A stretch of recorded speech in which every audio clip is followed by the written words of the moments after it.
everyone, Sheek here with another Transformers review, and today I will be reviewing the Transformers only at Walmart exclusive die-cast nano metal figures by Jada. And warning, this is only meant for not anyone under 13, so meant for anyone over 3. What did I say? Did I say 13? Whatever. Not for anyone under 3 years of age. And as you can see, here is Optimus, Bumblebee, Megatron, Scorponok, Mirage, Wheeljack, Nemesis Prime, Sunstorm, whatever, Acid Storm, Nova Storm? I don't know, I might be getting their names wrong. Cheetor, Optimus Primal, Rhinox, Air Razor, Sound Blaster, I know this one, it's the, I'm surprised, at least I think I know this one, maybe it's not, no, never mind, let's see what it says his name is.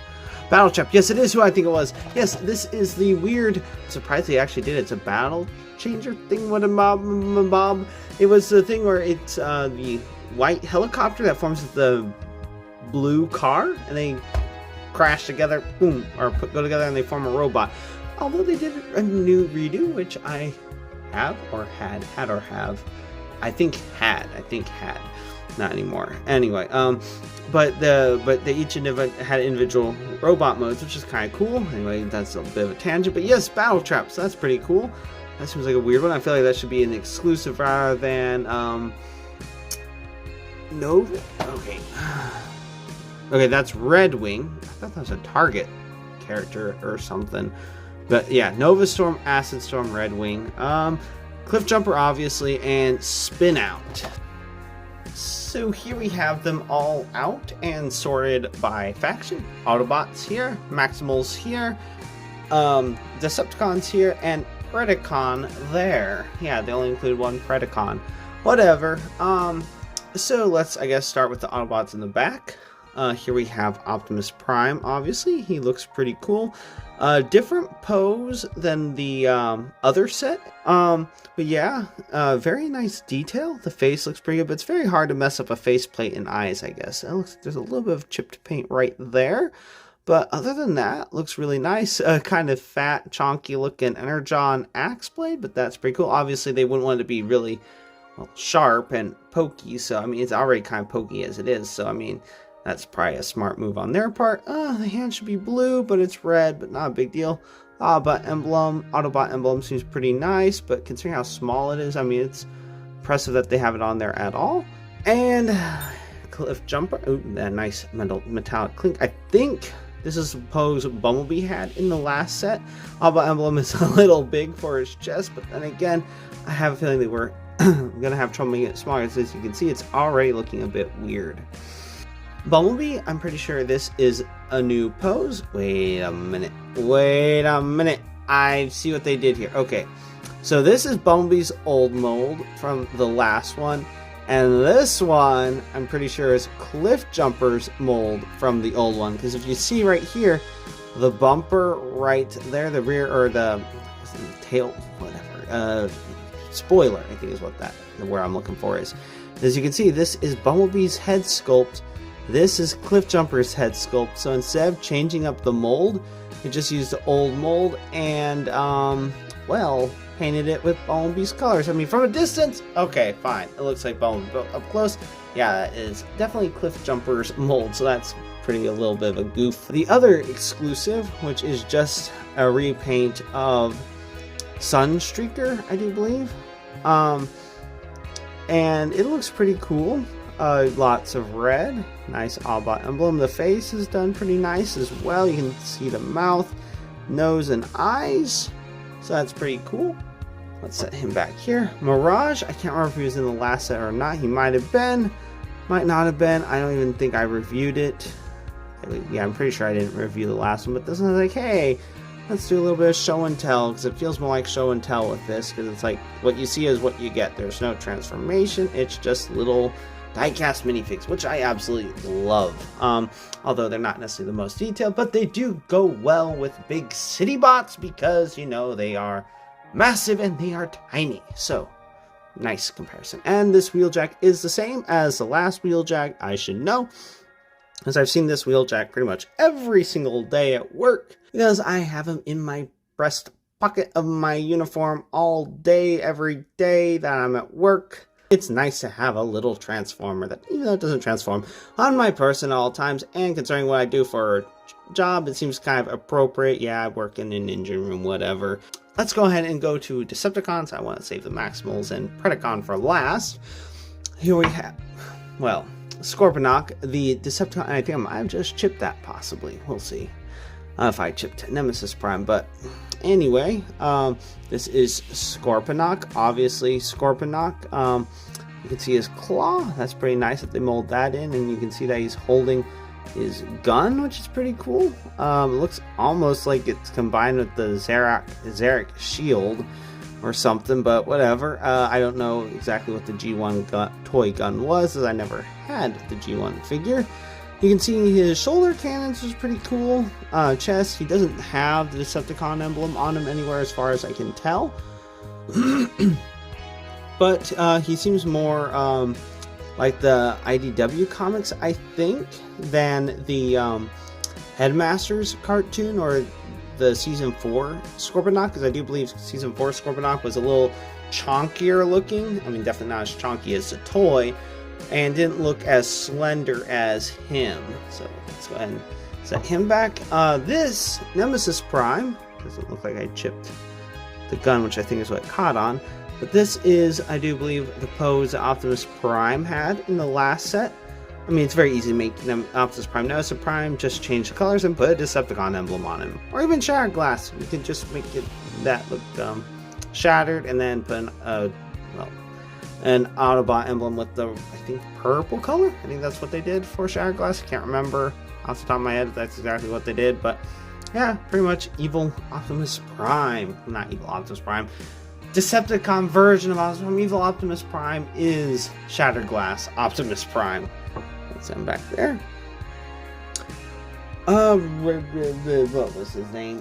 Red Wing, which I do believe it's not one of the Rainmakers, but whatever. I'm pretty sure this was a Target exclusive, which is, if that is the case, if this character was a Target exclusive, seems funny that would be in a Walmart only set, but whatever. I'm pretty sure this is the pose Starscream had in the last set, or was it Thundercracker or Skywarp? I can't remember. It was one of the other main Seekers that had this mold, but this is pretty cool. Face looks like it might have a little too much paint on it, because you can't really see his mouth that well, but you can see his nose and eyes. And he's pretty much just a lot of red and black smoke, so that's interesting. And here we have Acid Storm and Nova Storm, which are the same mold. Pretty much the same paint scheme. Well, not paint scheme, same details, just different colors. He's, acid green. Nova Storm is, yellow. And then they have, I do believe, the same color for the cockpit paint, or at least very similar. A little bit different. But yeah, they have the same expressions with too much paint, especially Nova Storm on his head just looks really rounded. So yeah, that's a thing. So let's go ahead and set these back here. And here we have Sound Blaster, one of my favorite characters. Because he's pretty much Soundwave, but cooler in some regards. Although he doesn't have as much screen time. I will admit, since he is mostly black, it does show through on the yellow paint for the tape deck, so that is kind of a bad thing right there. It does have a Decepticon emblem, not the most visible on the red paint. And the face looks pretty cool, but overall he does look pretty cool, unless you take a close look at that yellow stripe around it. But other than that, pretty cool. Like I said, same mold as Soundwave. And a new mold, just like Scorponok. Here we have Battle Trap. He looks pretty cool. The face is a little bit muddled, but it looks like if you look very closely in the light just right, he does have the nose and mouth. And then here is the top of the helicopter, the back of the helicopter, the blade, the rotor, so that's pretty cool. And then the red for the windshield of the car, which is pretty cool. and then I guess the tail of the helicopter. So that's a pretty cool combination that didn't have to do, but I feel like his arms should have been white in that case as well, but whatever.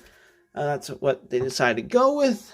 And I suppose since there's only one of him, let's go ahead and do the Predacons. And he feels like he and Rhinox are probably the heftiest of this set.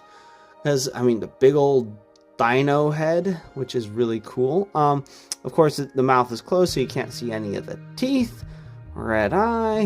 Not red eye on this side, but whatever. This is the back, but you can definitely see the scaled effect, which is really cool. Nice and glossy. We have the pincer arm, but it's closed up, which is perfectly fine, so we don't really see his other hand, but whatever.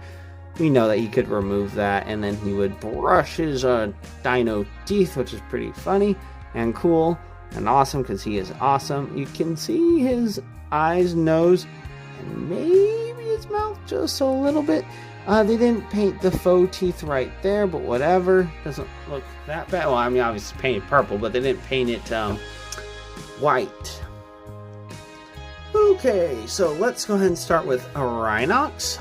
Like I said, the beasties were the main reason why I really wanted to get this set, because those guys have been overdone. Well, maybe Scorponok and Battletrap, those two are unique, so that's kind of cool.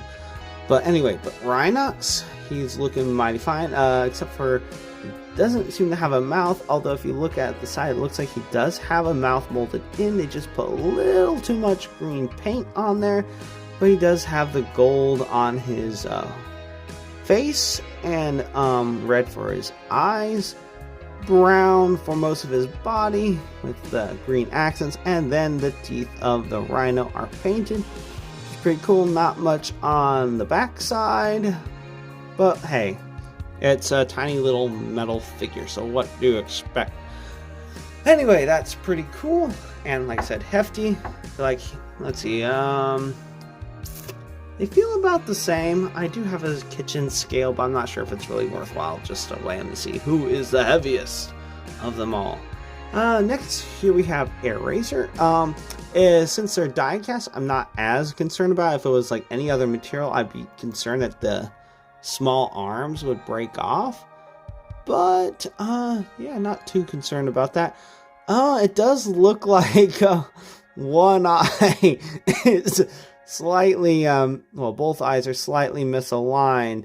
Because if you look straight on, her eye is, one eye is almost on the center, and this eye is really off in there. But if you look at her from this side, it doesn't look too bad.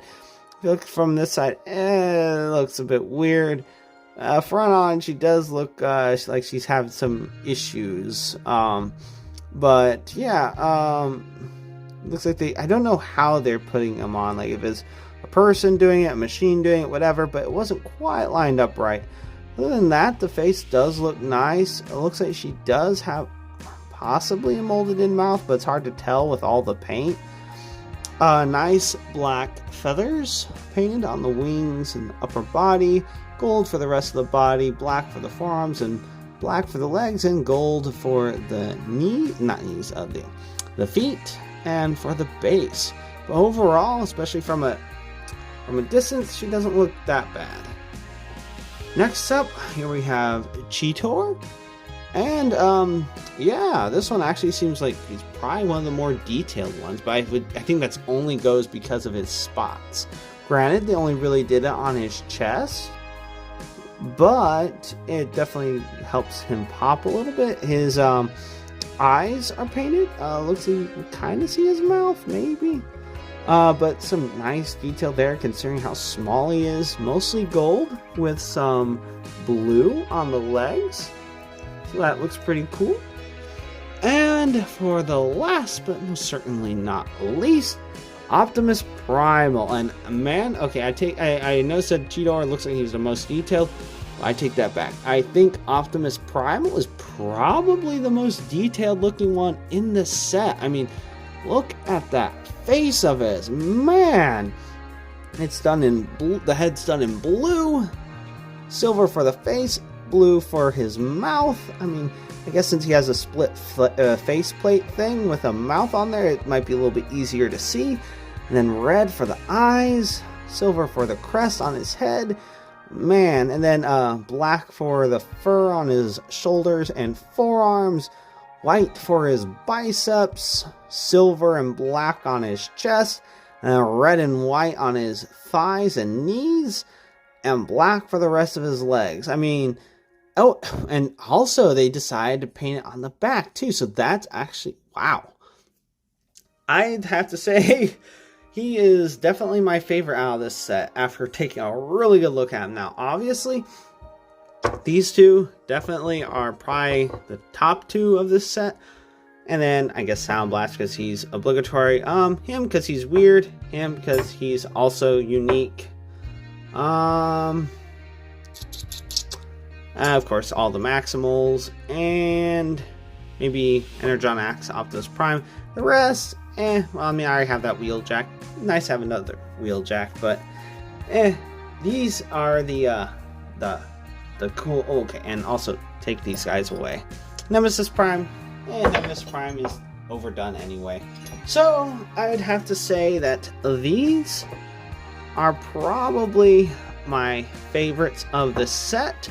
As far as the top two, it would be these guys right here, but he's a little bit higher, so probably him, then Megatron, then Rhinox, Cheetor, and if it wasn't for Air Razor's eyes, she'd probably be higher than Cheetor, but then Cheetor, then Air Razor, and then probably Sound Blaster, then Scorponok, then Battle Trap, because, you know, he's unique and different, and a new mold entirely, and then Optimus Prime, because his Energon Axe is awesome. But yeah, okay, so Optimus Primal, definitely the best in the set, and the others are more or less, in my opinion, forgettable, except for Wheeljack. But like I said, he was already in the other set, so I don't really care so much about that. Anyway, this has been a review of the Transformers Nano Metal Figs. If you like this review and you'd like to see more, please click the like and subscribe button to see more. And until next time, have a good one, everyone.